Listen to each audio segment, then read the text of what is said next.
so we know their mic's up enough. Thank you.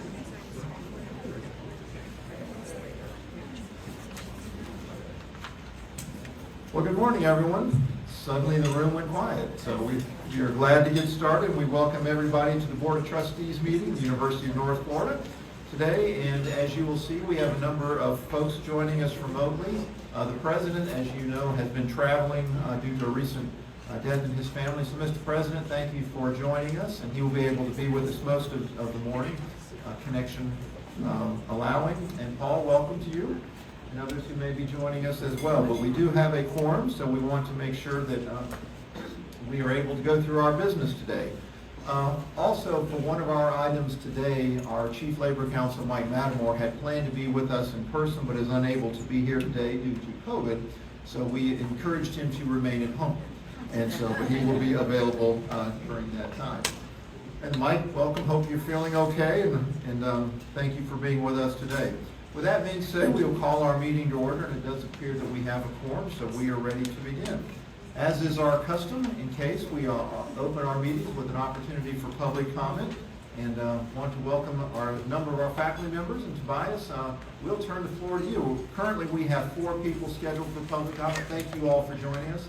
We look forward to very much from hearing from you. Thank you very much for welcoming me. I'm going to be reading 2 statements, one in my role as president of the union here at UNF, and the other one is by a faculty member who asked me to do so, so please bear with me as I try to prepare both statements.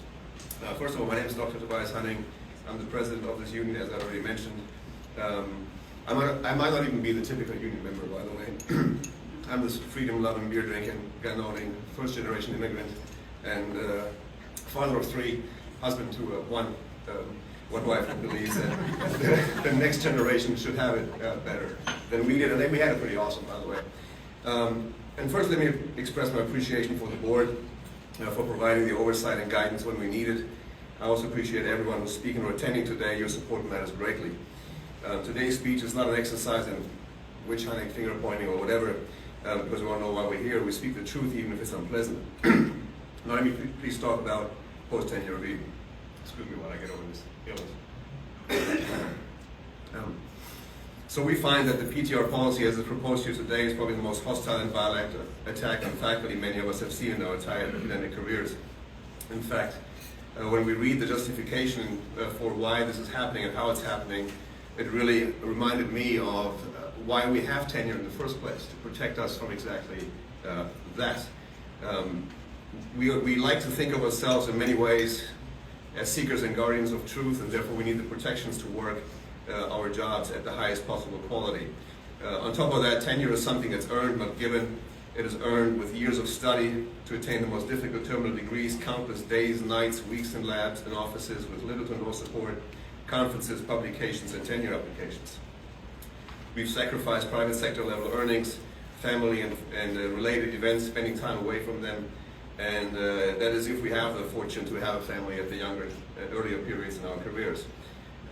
Hopefully we did all that because there was light at the end of the tunnel. Tenure, if you have forgotten, is the milestone for a young academic, and now we kind of seem to be taking it away. We like to think that we did our part. We kept our word, and now it's time to keep yours. It's a matter of 3 things: integrity, respect, and accountability, 3 of the 4 core values of this fine university. Integrity meaning we do the right thing at the right time. Respect meaning we treat everybody with kindness. And accountability meaning we hold ourselves accountable. We need to be responsible for our own actions. I'll come back to the values in just a little while. The signal of post-tenure review is so loud and clear that surveys have supported what we're trying to accomplish throughout the summer here. Thousands of respondents, 642 only in Florida, told us that 300 of them indicated they would seek employment elsewhere within the next year. That can't be our goal. 545 said they would recommend a grad student or colleague to seek employment elsewhere. 233 indicated to leave academics due to tenure, contract, and academic freedom issues. 612 of the 642 said the political climate of Florida was either bad or very bad. We also started a little petition to sort of see where the public support lies. And about 1,500 people have signed this petition so far to stop this being implemented the way that it is proposed on the table here today. Now, how is this policy damaging to UNF faculty and students? I'm glad you asked. This policy would accelerate the ongoing exodus from UNF that we're already kind of seeing. It's a hostility and work environment that we've not seen before, and we're already being evaluated, a good lot, by the way. I get evaluated in every class by every student that I teach. So do my colleagues. We get evaluated by chairs, by reviewers, by editors. Reviews are everywhere. We have earned tenure through the promotion and tenure process, and that involves the chairs, the deans, the provost, the president, even this board. Again, this happens at many different levels. We are afraid that somehow at the end of all these positive evaluations, for some random reason, we're now no longer deemed worthy for whatever that reason really may be. We find that unacceptable. We look into the future expecting large-scale wrongful terminations, probably based on age to some degree, or at least correlated with age, with race and gender as well. I think the class actions are lurking around the corner, and that is hopefully I'm wrong in that forecast. Now, this policy you have before you today is wrong for two different reasons. One is the comparison of faculty against one another. I think that is an unacceptable practice that's probably failed since the 1980s in the private sector, yet here we are doing it again. And the idea of retroactivity. Let me explain. Faculty peer comparisons are as bad and harmful as one can imagine. 97.3% of faculty that we survey believe that those undergoing evaluation should be evaluated according to guidelines and not according to their peers. 88% of faculty believe those undergoing post-tenure review who have met or exceeded expectations should actually keep their jobs. Sounds crazy, right? But it really should be that way. Please allow me a brief refresher on statistics too as we look at peer comparison. In a normally distributed sample of population, the mean, median, and mode should be roughly in the same place, which is the midpoint. That means only half of the people under review pass. That doesn't make any sense, right? According to the categories you have before you today. Why would we want to aim so low? If that very undesirable and unpleasant word purge floats around, now you know why. That's exactly why, right? Because that is what the outcome will be. That is not the intent, I get it. Nobody wants that sort of thing, but now you know that that's what the outcome is.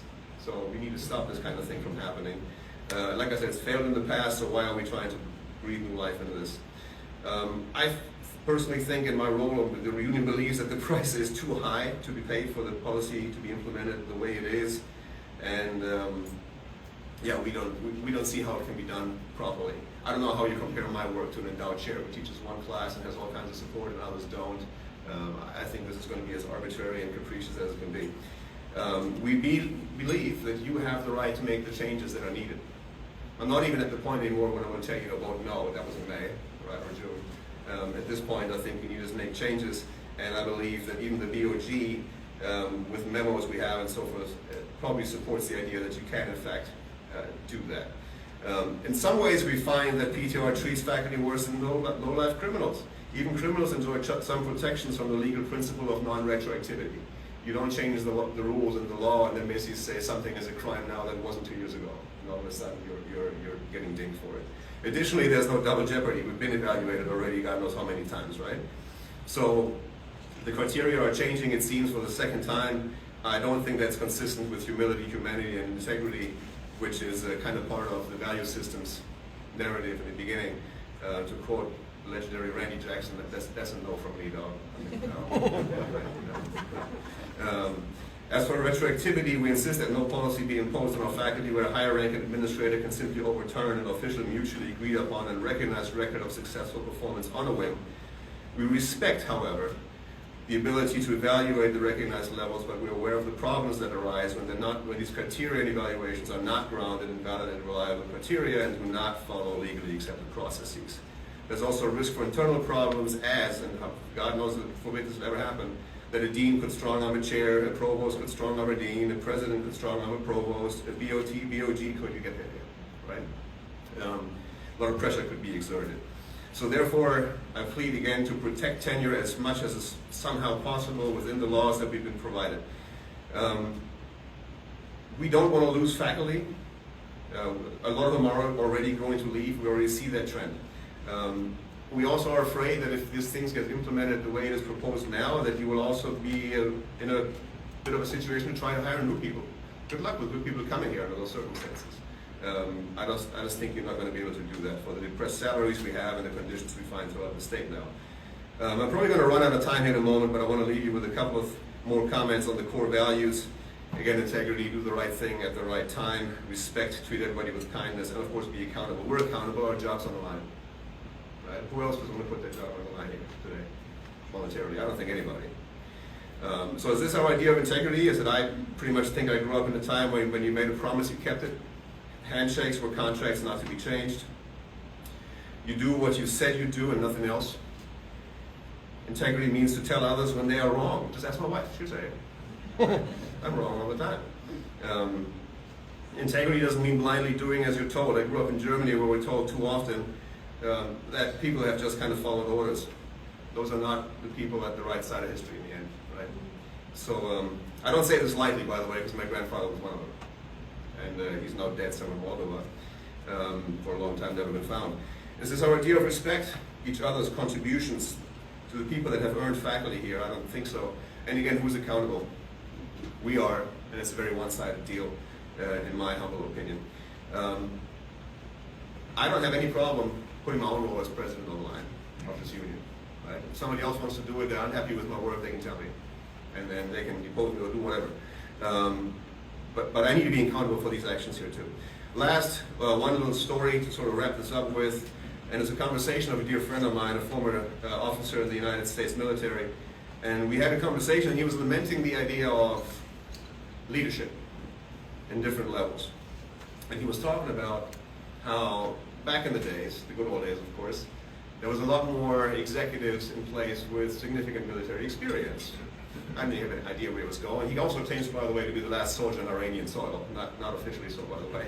And I said, okay, how is this relevant?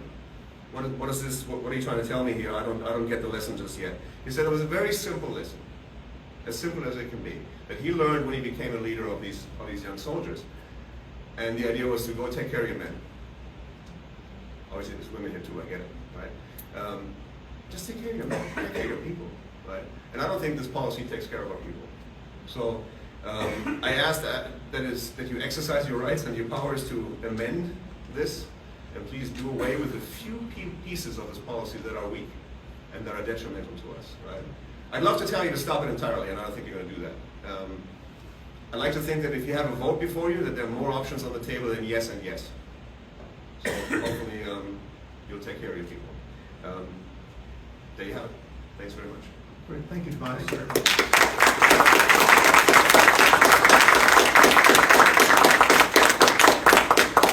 So now you have to imagine me as female with a much prettier voice. And I'll try to read this as best as my lack of acting skills permits. Dear trustees, my name is Rachel Frieder, by the way, who's an absolute world-class scholar. And I am a tenured associate professor of management in the Kagan College of Business. I'm sorry I cannot be here in person today, but I appreciate these remarks being shared on my behalf. My remarks today deal with 3 areas in which I'm a subject matter expert. I have my PhD in organizational behavior and human resource management, so first and foremost, my discipline is devoted to understanding, explaining, and ultimately improving individuals' attitudes and behaviors at work.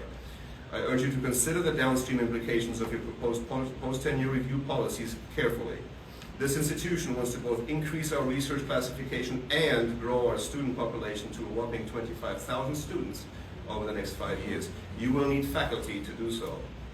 This policy does very little to encourage any sort of retention of existing faculty and will continue to harm our efforts to recruit new faculty.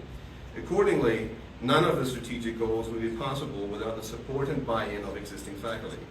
Thus, this pushback from UFF on the faculty's behalf should not be considered lightly. Decisions made today will impact the attitudes, job satisfaction, organizational commitment and behaviors, student engagement, job performance of our faculty for years to come. Secondly, I'm a human resource management practitioner. I teach this stuff. The foundation of any effective performance appraisal system is that the criteria being assessed are clearly defined, directly tied to the job, and objectively evaluated. In practice, what does that mean? It means my performance should be objectively evaluated as compared to my job. Your performance should be objectively evaluated compared to your job. The evaluation should be free of any bias or subjectivity. Other people's performance should never enter into these evaluative decisions. I repeat, effective performance evaluation systems are not comparative. Countless corporations have foregone comparative evaluation systems because these systems are inherently flawed. When organizations use comparative performance appraisal systems like the one the DOT is proposing, individuals in high-performing departments are punished, and those in low-performing departments are unfairly advantaged. In other words, comparative evaluation systems break all three tenets of effective performance appraisal systems. The BOT is proposing comparative performance appraisal language. Accordingly, when I go out for post-tenure review, the BOT thinks my performance should be assessed relative to the average performance of faculty across the faculty members, discipline, and unit. That's taken from the policy proposal. Let me illustrate why this is so dangerous. This is a real example. My department colleague, who was hired at the same time as me, has 44 peer-reviewed publications during the previous evaluation cycle. I have 2 peer-reviewed A-star publications during the previous evaluation cycle. Both of us are exceptional performers and would receive tenure at much more research-oriented institutions. The fact that we're able to do this sort of high-impact research here at UNF while balancing 3-3 teaching loads is a feat in itself. Nonetheless, fast forward to my post-tenure review, as the BOT is trying to suggest, my performance should be compared to the average performance of faculty across the faculty members, discipline, and unit. Comparatively, how do my 2 A-star publications stack up next to this individual's 44 publications? As you can see, comparative systems punish our department for having high performers. Is that in my control? No. So why should this impact my post-tenure review evaluation? It should not. Would this comparative system lead to camaraderie among departmental colleagues or cutthroat competition? No need to guess here. Research shows time and again it has led to the latter. Comparative processes pit colleagues against one another. Is that really the system that you want to institute? Now consider a fictitious department where no one is publishing much of anything. The average performance in the unit would be much lower, perhaps on average, 1 C-level publication every 2 to 3 years. In such a department, a rockstar performer would be someone who publishes maybe 1 A+ in the same evaluation period. Thus, in this lower performing department, all I need to do is publish 1 A+ article to be considered. Compared to my colleagues, an absolute rock star. On the other hand, in my current department, I can publish 2 A-star publications and be comparatively a dud. I cannot emphasize this enough. Post-tenure review cannot be a comparative process. Effective performance appraisal systems cannot be comparative. My performance should be evaluated as compared to my job description and nothing else. Finally, in addition to being an organizational scientist and human resource practitioner, I'm also a statistician. By definition, we can't all be above average. Are some tenured faculty here at UNF failing to meet expectations? I'm sure. Have half of the tenured faculty here failed to meet expectations? How could this be possible given our progress over the last few decades as an institution? Therefore, if this PTR decision really isn't a purge, as President Limayem so staunchly claims, then I urge you to push back against the BOG to ensure that the definitions for the 4-point evaluation criteria do not include any comparative language that requires faculty to be evaluated against the average performance of faculty in their department. You have the power to revise the BOG language so it doesn't conflict with our collective bargaining agreement. More importantly, you have the power to show faculty that you have passed Organizational Behavior 101, HR 101, Statistics 101, and Performance Appraisal 101. Thank you for your time. I yield any remaining time back to the union to use at their discretion. And I, the president again now, might take that up later on if time permits. So with that, I conclude my remarks, and I want to thank everybody else, everybody for listening so very much. Thank you. Yeah, thank you, Brian.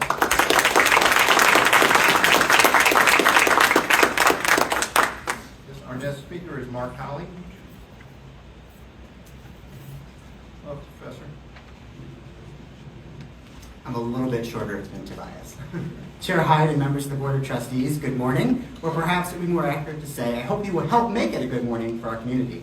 My name is Dr. Mark Halley. I'm the Vice President of the University of North Florida chapter of the United Faculty of Florida. I'm also a tenured Associate Professor of American Sign Language English Interpreting in the College of Education and Human Services. These titles are probably the most important descriptors of my professional life, which is why it is so important to me that I share my comments with you today on agenda item number 5, the post-tenure review policy. Just 3 months ago, you unanimously voted to award me tenure, and I deeply appreciate your vote of confidence in my work. It is perhaps fitting that I'm asking you today to reaffirm your vote in June by voting no on the policy before you. Allow me to explain. When you awarded me tenure this summer, what you said was simple but profound. You recognized not only my work, but you trusted the words of my students, my colleagues, and my superiors at UNF. external experts in my discipline, and others who told you that I was worthy. You affirmed that through my work over the past several years, I had proven myself. You said that I had demonstrated excellence in teaching, research, and service, and was therefore entitled to some semblance of job security. But let me be clear. Voting to approve the post-tenure policy before you today will effectively gut tenure and reverse the promise that has been made to all tenured faculty at UNF. I won't even pretend to suggest that I think post-tenure review is necessary or acceptable in the first place, but that's not what is on the table today. What is on the table today is a specific post-tenure review policy, a policy that is hostile to faculty, dangerous to academic freedom, and harmful to our community. As you are no doubt aware, UFF-UNF has been negotiating post-tenure review with your team for the past several months. We are close to agreement on nearly everything in both the policy and the set of procedures. While we are ideologically opposed to post-tenure review in the first place, we thought we owed it to our faculty to negotiate the best possible deal, and we owed it to you to work with you in good faith. I am so proud of the UFF-UNF collective bargaining team who has led that effort. To Dr. Angela Mann and the entire team, thank you. Despite our best efforts, we were unfortunately unable to reach an agreement on both the policy and procedures, and it has always been our position that an agreement would need to be reached on both concurrently. Sadly, we're here today because of just one sticking point in our negotiations over the procedures. It has always been UFF-UNF's position that high-performing faculty at UNF should not be at risk of losing their jobs. No faculty member who has consistently been evaluated as meeting, exceeding, or far exceeding expectations in their annual evaluations should face the fear of losing their job after 5 years because it is somehow decided that those annual evaluations did not count. Unfortunately, we were unable to secure this assurance from your team, which is why we are here today, and why you are also voting on a policy that now has language requiring peer comparisons. This is language we were able to operationalize in the procedures to the mutual satisfaction of both parties. So it is especially discouraging to see this major step backward. I'd like to make an appeal to you to understand today what we are asking for. It's really not that difficult. At the end of the day, we are asking for just two things. First, do not compare us to our peers. Second, do not allow us to be fired after telling us we are doing our jobs well. I'm a proud product of the working class, so let me use some working class examples. My grandfather, a proud member of the United Auto Workers Union, worked in a General Motors factory for 30 years. Let's suppose on Monday he was told by his foreman that he had met expectations and had installed enough dashboards for the day. On Tuesday, he exceeded expectations. On Wednesday, far exceeded. Thursday, exceeded. Friday, far exceeded. By any stretch of the imagination, he had a great week. Could we then imagine any situation in which on Friday evening, as he left the plant, he would be told by his foreman that he had failed to meet expectations for the week and would be at risk of termination the following Monday if he did not show improvement? Any reasonable person would consider this ludicrous. Let's try another example. My father is a delivery driver for Federal Express. Let's imagine at the end of one Tuesday, he has delivered each of the 120 packages in his truck. As he heads home to have dinner with my mother, his manager congratulates him on doing everything he had to do that day. But the next morning, when he pulls into the station, his manager points out his problem.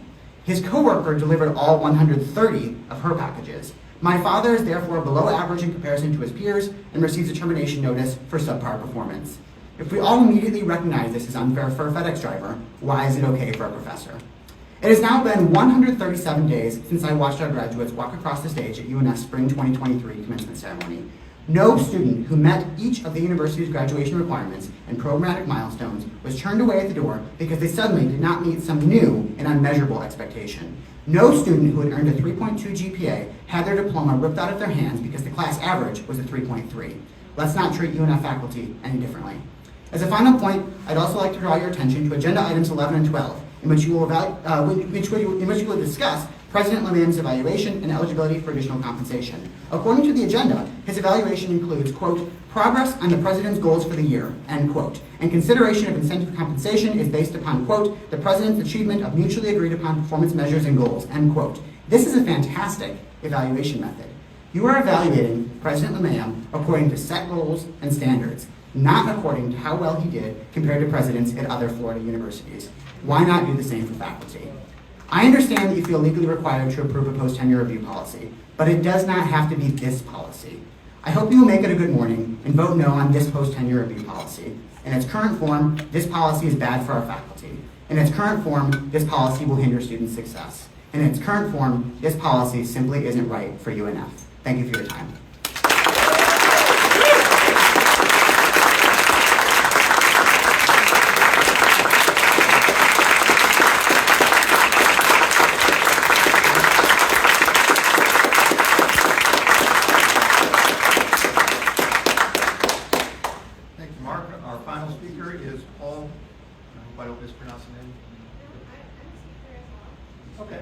All right. All right, ma'am, go ahead. And just as a reminder, there's a 3-minute limit to public comment. We certainly, Tobias wanted to hear your remarks and several remarks, but we're already 5-10 minutes behind. So you do want to accommodate for all speakers, but just a reminder. Thanks. Thank you. Chair Hyde and members of the board, I would like to begin with a question. If members of this board were going to be evaluated based on average performance, how would you calculate that average? The near impossibility of fairly answering this question is only one of the reasons why our union is asking you to vote no on the language before you today and amend it. My colleagues have detailed the harm of post-tenure review policy you're going to vote on today. The threat of this policy, even before it was finalized or implemented, has chased away more faculty last year than in the previous 5 years combined. Staff and faculty vacancies are rocking us in ways that negatively impact our ability to meet our most important mission, serving our students. When faculty leave, students are left without recommendation letter writers. They're left without mentors. In some cases, they're left without the courses that they need for their career objectives or their majors. I recognize that PTR is now law and we cannot avoid it entirely, but we can rise to the moment and reduce the harm that this policy is causing. In an all-faculty email, our president stated, quote, "The Florida Board of Governors issued Regulation 10.003 requiring certain minimum standards and implementation steps for each university. Post-tenure review is not a concept that was initiated by UNF. It is a legal obligation with which we must comply." End quote. While this statement may be true, I think the statute offers more room for interpretation than the president's letter indicates. The same statute, section 3A1, states that the requirements for PTR are as follows. Faculty shall be reviewed based on, quote, "the level of accomplishment and productivity relative to the faculty members' assigned duties in research, teaching, and service.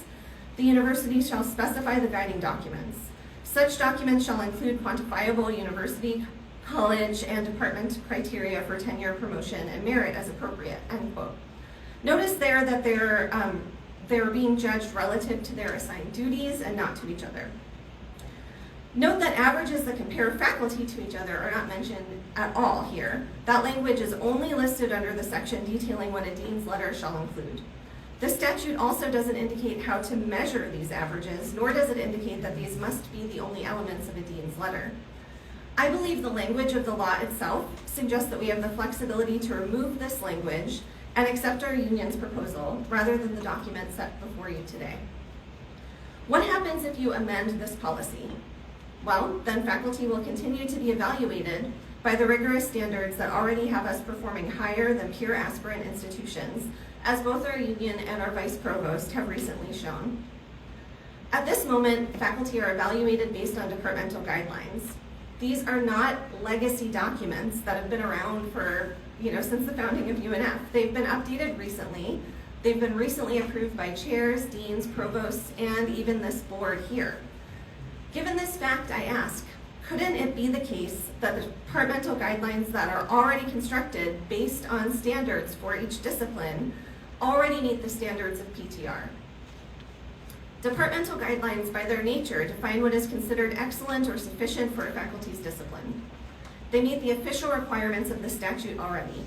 As I suggested at the beginning of my statement, it is nearly impossible to average faculty performance. It's also an exercise in futility because our productivity is not a zero-sum game. When I publish a piece, it has no bearing on anything that my colleagues are doing. If you vote yes on this policy as it stands before you, the vague language could be a source of cascading harm in 4 ways that I think my union has demonstrated, but I'd like to enumerate for you right now. 1, a toxic work environment antagonistic to the mission of a public university. 2, more brain drain, more faculty leaving. 3, less truly groundbreaking work. Rather than spending time to complete more difficult longitudinal studies, faculty would be incentivized to churn out small, less impactful pieces as quickly as possible to the detriment of their research, their ability to participate in service, and perhaps even their teaching. And finally, the financial and emotional costs of inevitable grievances and lawsuits. Talking points about post-tenure review get it wrong. Tenure at UNF was never a job for life. There already are policies for removing a tenured faculty member when needed. These policies are rooted in faculty governance and oversight rather than partisanship. Tenure is valued in academia because it protects faculty from political retaliation. How does the policy proposal on the table guarantee the same protection? So as I conclude my comments, I just want to reiterate what my colleague and Vice President of our union said. I'm asking you to amend the policy before you today so that you're not comparing us to our peers in these detrimental ways, and so that you're not firing faculty based on a post hoc regulation that changes the standards for what it means to be excellent. Thank you.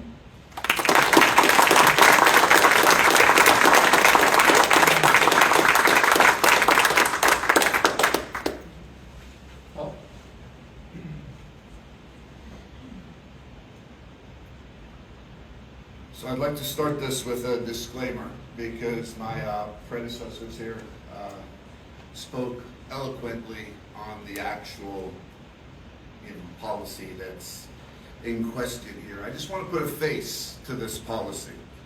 My name is Paul Fadil. I am a full professor who had a 10-year career at another university before I came here. Before I came here, I was a full professor at that previous university and assistant vice president of research. I came here to be an assistant professor and start all over again. I came here because I wanted to be in a place that valued teaching and research. I wanted to be a part of a family, and I wanted to be a part of the Jacksonville community, and I was lucky enough to come here. By the way, it also cost me $20,000 as I took a $20,000 pay cut to come here to UNF. Way more than you want to know, but I want to tell you how much I wanted to be here. Looked at shared governance and everything and valued everything this university stood for, and loved the fact that according to Tallahassee, it was in our doctrine 75-25. 75 teaching, 20% research, 5% service in how you are to go ahead and split up your time. Since I've been here, it's been 20 years now, teaching, research, service, we're evaluated every year in all three. That's 60 data points. I have got a meets expectation in one and exceeds expectation in one. Both of them really still upset me to this day, and far exceeds expectations in 58. Now you're telling me it doesn't matter. Okay, maybe the policies and these things that you all helped us pass might be inflated. But I've also won the teaching award twice at the university, the research award, the service award, and the international leadership award.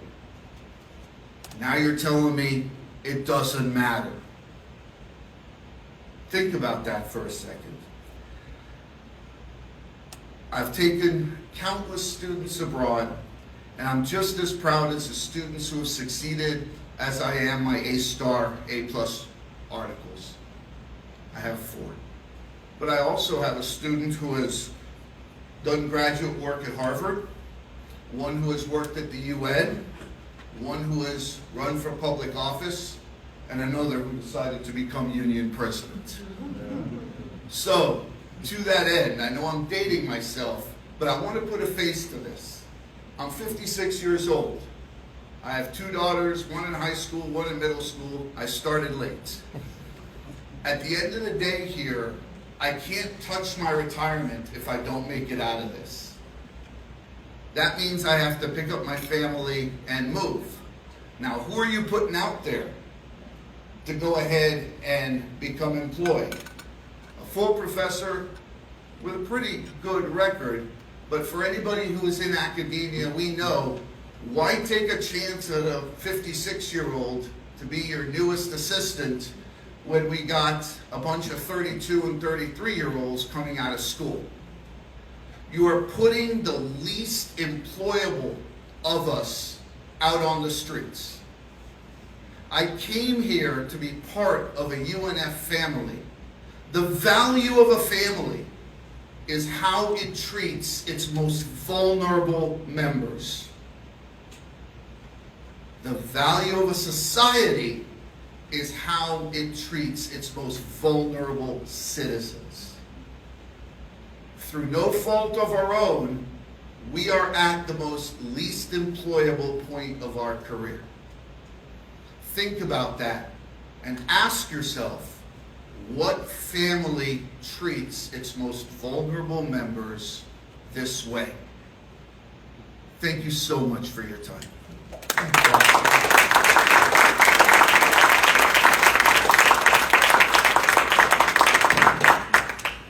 We have no other requests for public comment. Let me thank you all for coming today, and I know we have a number of people who are here in support of the speaker, so thank you much for your time and for coming today.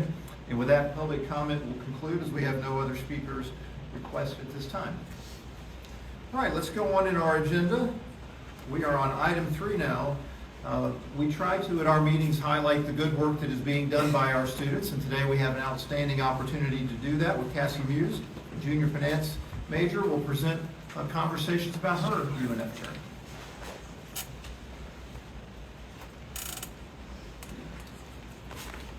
Welcome, Cassie.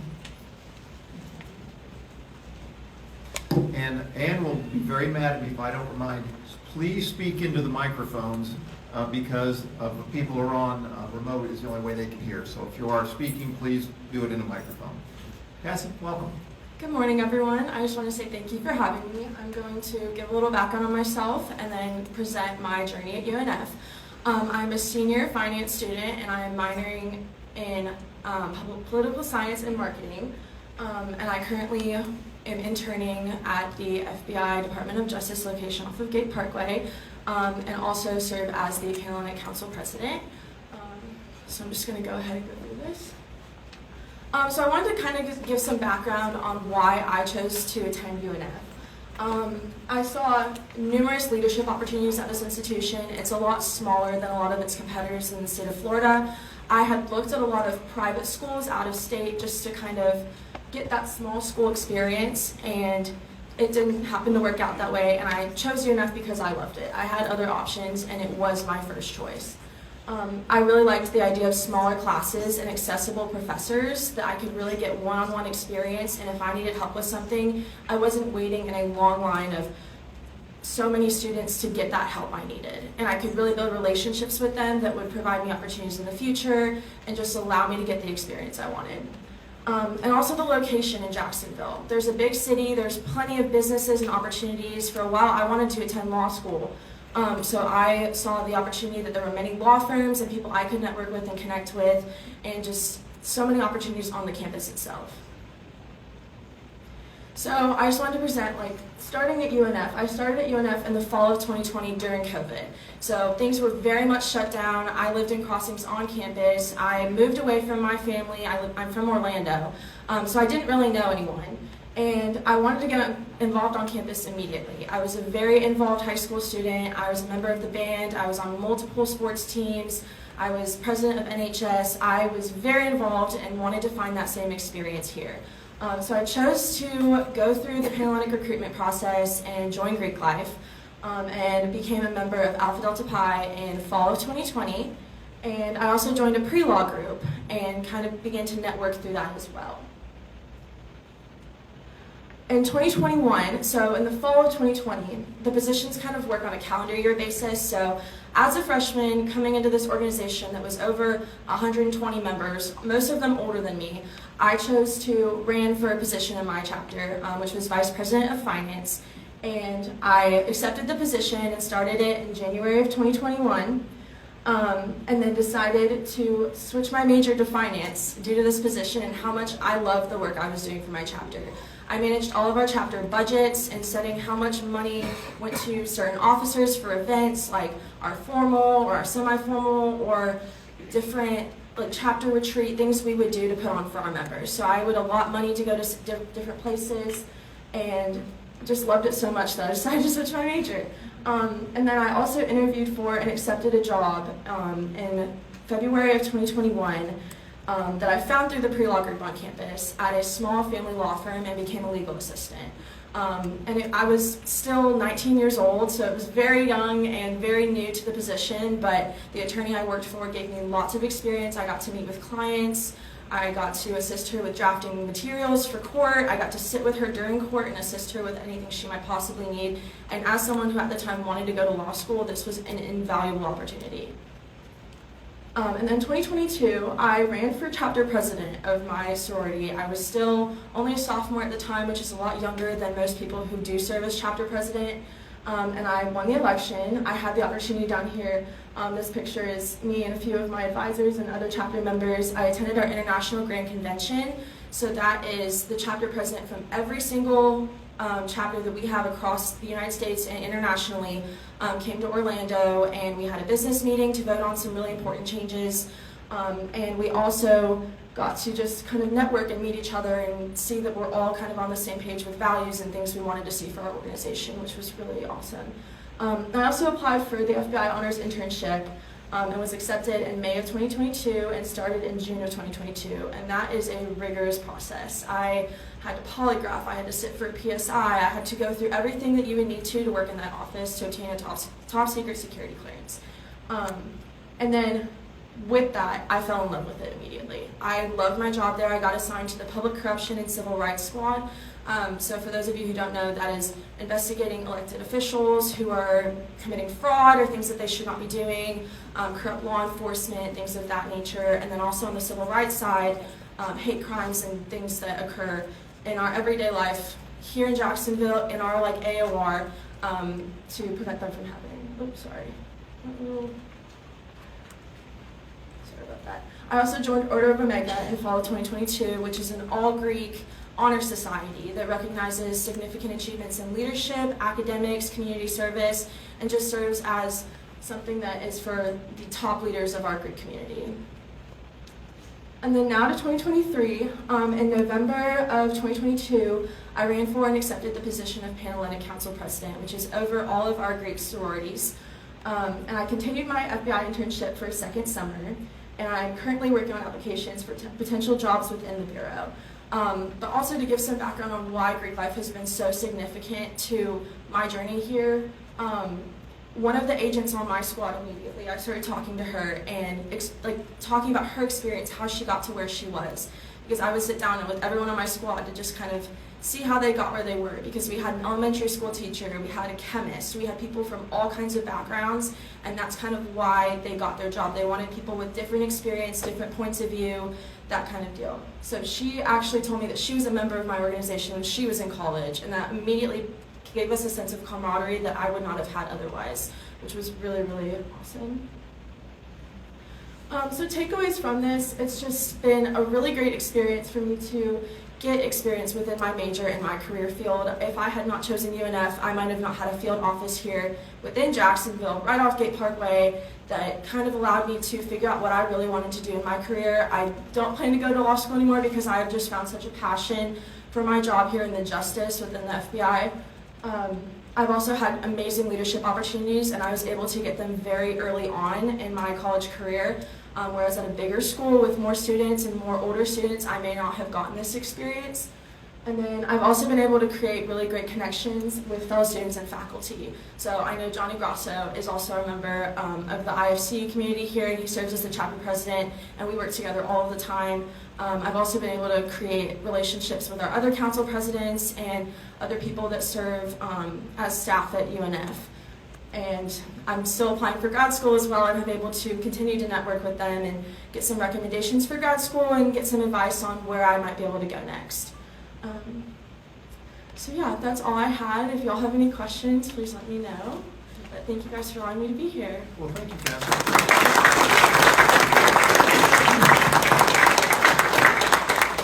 Do we have any questions for Cassie? For sure. Well, it's impressive. We look forward to hearing more about when you plan to graduate. I graduate this fall. Very good. So, a few months. We look forward to hearing what's going to go on in your career. Thanks Thank again. you so much for having me. Thank you.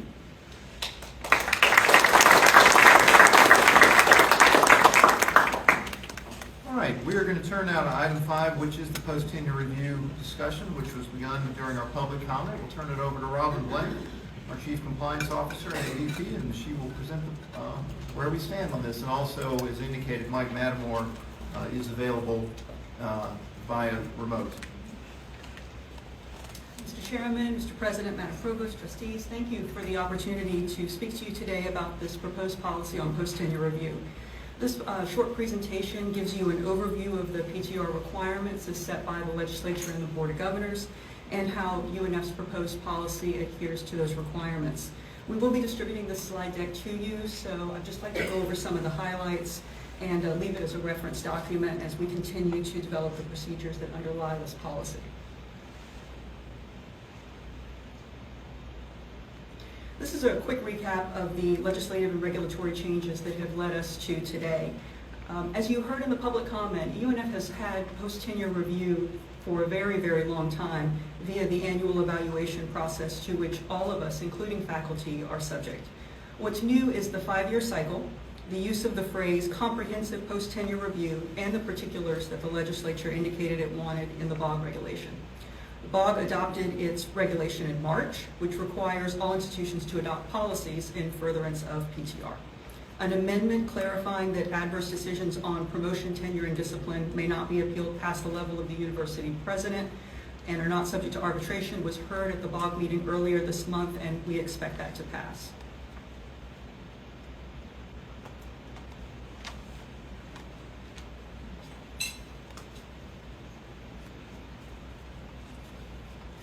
This is a timeline of the process by which UNF created, vetted, and negotiated this policy. We started in February when the BOG released their draft regulation and engaged with the BOG when we had questions. One of those questions was, does our board need to approve this even though it's a policy? And the answer to that was yes.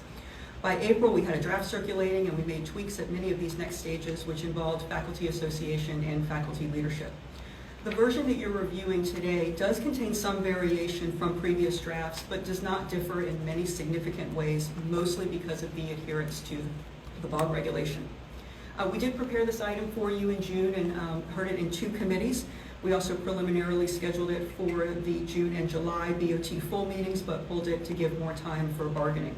That impact bargaining process lasted 14 sessions. And by the way, this is our process for most regulations and policies. It's not often this protracted, and we have first and second readings at Cabinet, which is a little unusual, but generally the idea of seeing that we need to create a policy and a regulation, putting together a work group, putting it through a series of steps that include faculty input, putting it through CROC, and then eventually having it adopted is typically what we do for most of our regulation and policy making. As we do many times when we are creating new policy or adhering to requirements, we try to have some guiding principles about what we're trying to do and where we would land if we found that we had discretion that we could exercise. Sometimes BOG regulations are vague and leave us a lot of room to create regulation or policy of our own. Other times, like this one, we wonder exactly what our policy would look like if it were any different from the BOG regulation. As you'll see through this presentation, our focus, our guiding principles were ensuring fairness, giving notice and an opportunity to be heard, and consideration of existing obligations under other policies and regulations and our collective bargaining agreement. This is a rundown of the eligibility requirements set by the BOG and the timing of the reviews in the first 5 years. All tenured faculty are eligible for PTR except for those in administrative positions like a dean or director. Administrators are subject to the annual evaluation process in that role.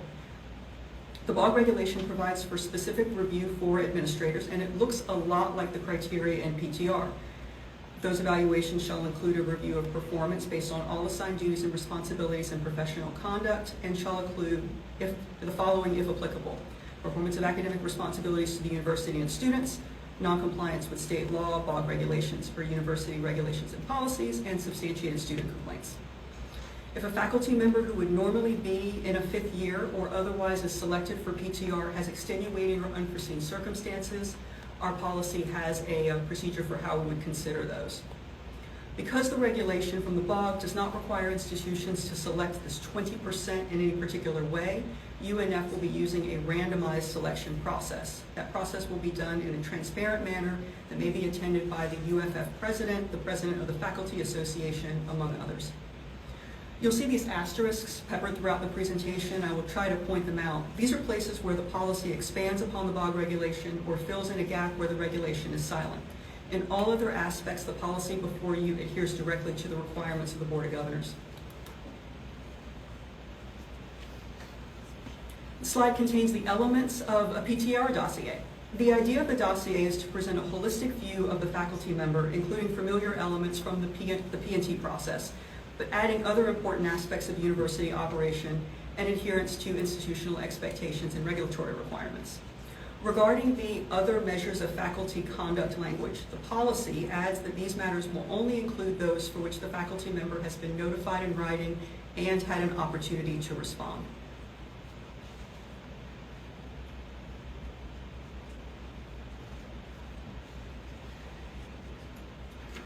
Thank you. The process of PTR begins with the creation of the dossier, and that starts with the faculty member. The faculty member may submit a variety of documents that highlight accomplishments and demonstrate their performance relative to assigned duties. The chair receives the dossier and reviews the faculty member's personnel file and other records relative to conduct and performance. The chair then adds additional relevant records and includes a letter summarizing the chair's review. That letter must include both the chair's assessment of the faculty member's achievement and also any persistent and substantiated concerns about professional conduct, academic responsibilities, and performance. Prior to submission to the dean, the chair will provide a copy of the letter to the faculty member and give the faculty member an opportunity to provide a response. If the faculty member does provide that response, it travels with the letter to the next step of the process. That is an addition in the UNF policy. Next stop is the dean, who reviews the entire dossier that now includes the chair additions and the letter and the faculty response if there is one. At this stage, the faculty member, receives one of these 4 ratings in a letter that is prepared by the dean.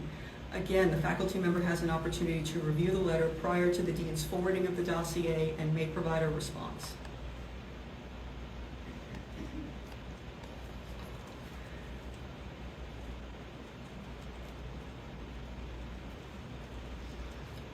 The BOG regulation allows for the use of a committee at the provost's discretion. UNF has chosen to formalize the committee as a step in the process prior to receipt of the dossier by the provost. The committee is modeled after the University Promotion and Tenure Committee described by the CBA, which consists of 11 tenured faculty members at the associate professor or professor rank who do not have line authority over promotion or tenure decisions and are not personally related to the candidates. It includes 1 faculty member holding the rank of professor from each of the colleges, and the remaining faculty members at large hold the rank of either professor or associate professor.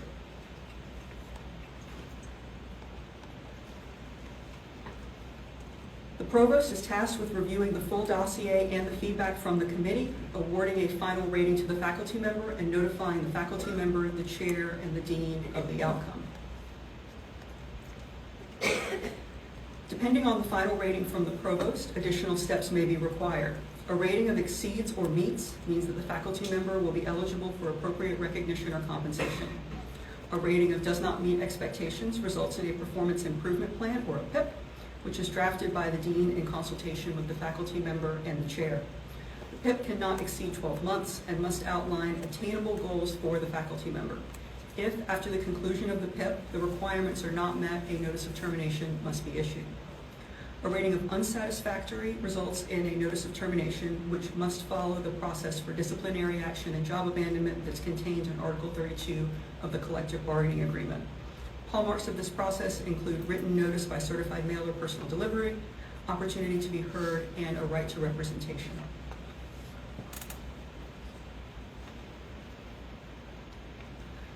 The last two portions of the policy describe the review process for final PTR decisions and the audit requirements. This includes notations about the ability to appeal these, which also comes from our BOG regulation. And on monitoring and reporting, we have an audit that is going to begin in January. The change to the So the audit work plan was approved in previous months, and your requirements of this may not appear on the consent agenda.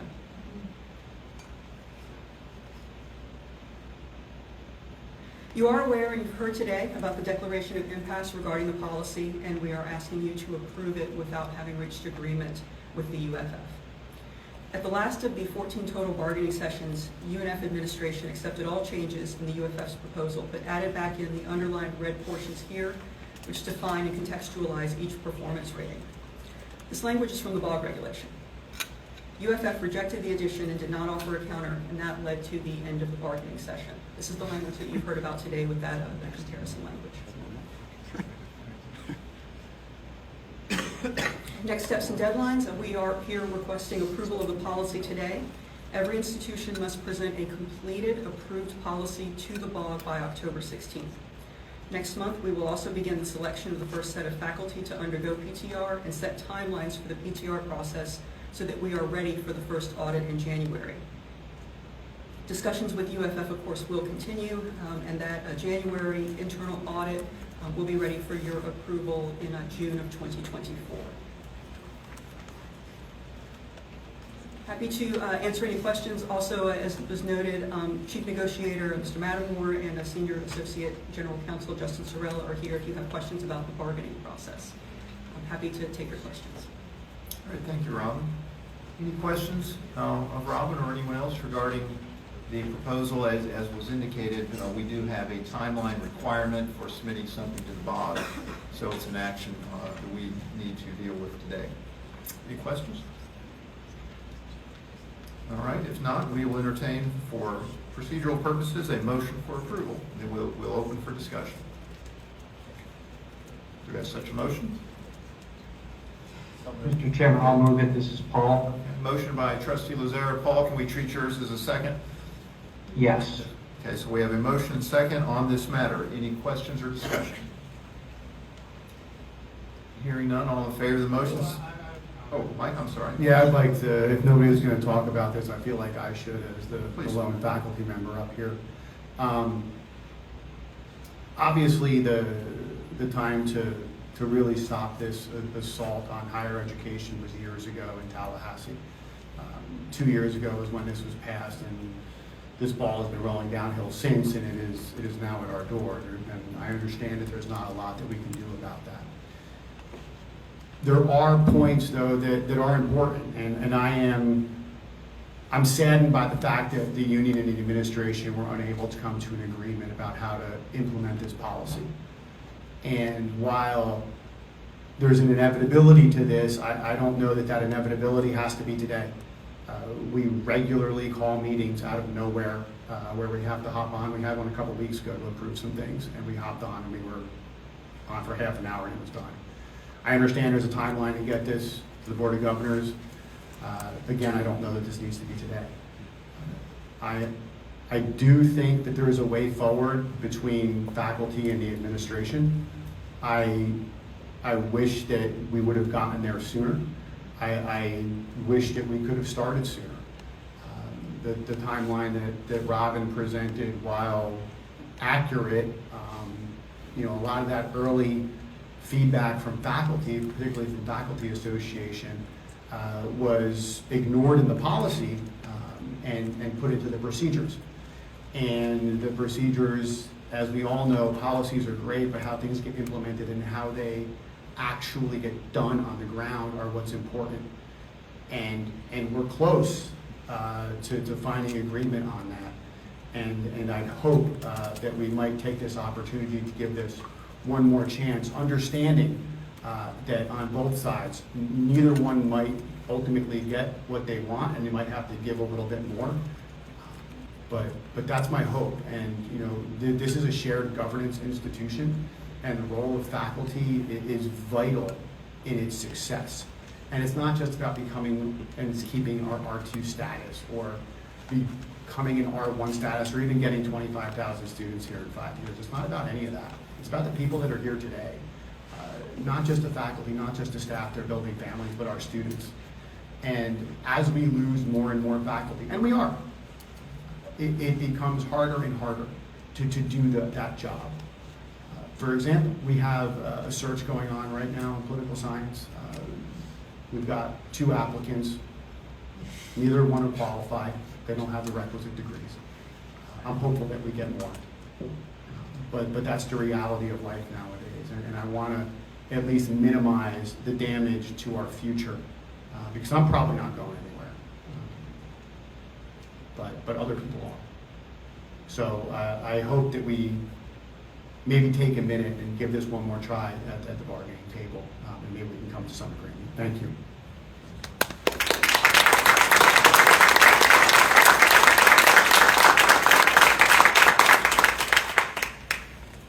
Any other questions or comments or discussion? Sir, I have a question. What would that look like, listening to Trustee Binder's comments? Is there a possibility for us to meet the audit deadline and reconsider the betterment of our relationship with faculty? So let's. Sorry, can you use the mic, Chris, just because Sorry. the president can't hear. In response to Trustee Binder's comments, I wanted to ask if there were Bender. I wanted to ask if you had a recommendation, Trustee Binder, about what that would look like, because we're very close to deadline and we have to meet state law. I understand there's a time crunch, but it doesn't have to be today. You know, there's another week at least in order to get this, maybe even a little more than that, depending upon the exact timeline for notification. So there is a little bit more time and we could come back. But maybe I can address this to either Robyn or Mr. Mattimore. BOT meeting is October 16th. If we can back up from that to Mike's question and Chris's question, what are our procedural timeline requirements here? Yeah, I'm going to yield to Mr. Mattimore there to see if he can tell me what that schedule might look like if we were back at the bargaining table on this. And Mike, also, if you put it in the context of impasse was declared as of last Friday, I believe. That is correct. We will continue to have an ongoing dialogue with the United Faculty in Florida on all of these issues. And we're going to resolve things and take care of business mutually as we go forward. I was encouraged today to hear that the Vice President said that we've made great progress in our negotiations and we really have one sticking point left. And we actually are trying today to schedule more meetings as we go forward, as the process requires. But I think it's going to be very difficult for us to not take this opportunity today to pass this policy. Because separate and distinct from that is the procedures, where I think the primary sticking point lies. And that's not before you today. What is before you today is just the policy that goes to the BOT. But the procedure aspect of all of this will continue to be the subject of our discussions between the parties. Hyde, if I may. Certainly, Mr. President. Just add a few. Thank you. I really thank the UFF team and all the colleagues who spoke. We understand their concerns. We did everything we can to put safeguards in place to really protect tenure and protect our colleagues as much as we can do. So I just want to make sure that we all understand that the policy before you today is literally the same as what was agreed upon, except for adding definitions that are straight from the BOG regulations. Also, we are committed to continue our negotiation and bargaining with the union so that we hopefully can reach an agreement. There is nothing we want more than that. There is what the timeline that Robyn showed also. The problem is our hands are tied a little bit in terms of the deadlines, because we want also to give enough time to the first batch of colleagues to prepare who up to today, and only we can start when the policy is approved. They cannot start. We don't know who's going to be in the first batch for post-tenure review. So the colleagues who will be randomly selected will have enough time to prepare their dossier. So that's why we just don't have unlimited time for this. And we are committed to give it more tries. Especially the problem is not in the policy, as you said, the problem is in the procedures, and that's why we work through, and we are willing to continue bargaining, hopefully to reach an agreement on the procedure, because on the policy, other than the definitions that are from the POG language, we all agreed on that policy. We agreed with that. Thank you, Mr. Chair. Thank you. All right, other questions or comments? The President has alluded to it, and I believe our speakers have as well, that the difference of where we're at, that 1% difference, so to speak, is whether to add the language, the definitional language, from the BOG regulation to the 4 rating criteria. The 4 ratings are exceed expectation, meets expectation, does not meet expectations, or unsatisfactory. Is that correct? That is the difference of where we are at? That is correct. And then what we're being asked to approve today is that policy, noting that there is that one difference, but that as to the procedures, further discussions and bargaining can occur on those procedures. Is that correct, Mr. Mattimore? That is correct. All right, any other questions? Discussion? And one question. Yes. Nick? And the faculty, when they did give us, when we were talking about the criteria, they didn't give us any criteria that they wanted to measure against. Was that correct? It was just blank what their counter was? I'll turn to Robyn or Mike. Did you hear Trustee Patel's question that there was not a counter proposal as to definitional language? Yes. Of the 4 ratings? Is that correct? That is correct. And then Trustee Davis, I think, had a question about. Will we vote on the procedural part as well? You will not. No, the only obligation under the Board of Governors regulation is for the Board of Trustees to enact and submit a policy. So this document is the only document required for action by the Board of Trustees. The procedures document is more like an operational guide. But there would be continued discussion as to reaching the procedural, or the procedures. That is our intent, yes. Real quick, Chair, just my understanding, if we do not do this by October 16th, we're in violation as a board, and there are penalties by the Board of Governors could be hurtful to everyone. Yeah. To Trustee Shelton, we are required to submit a policy to the BOG for its meeting by October 16th. And I'm just looking, I noticed like UNF or USF did theirs in late August. Other universities have done similar things. But the Board of Governors is, in the legislature, very clear what their expectations are from us. So in a way, even if we may agree, we are pretty tied on a lot of this, correct? Yeah, our hands are tied in terms of timing. Mr. Binder raises a point. Granted, it's not October 16th today, but we have to submit it in advance. And to your point, this is legislative BOG flowing down to us requirements that we have to. And they could, if we don't follow rules, they could penalize us with funding issues and stuff in the future. Sure. I just want to be clear that we all understand that too. Yeah, we are subject to the BOG regulations as well as, and again, this is statutory to what we're dealing with here as well. All right, any other questions or discussion? We have a motion before us. All in favor of the motion signify by saying aye. Aye. Aye. Any opposed? Opposed. Opposed by Trustee Binder.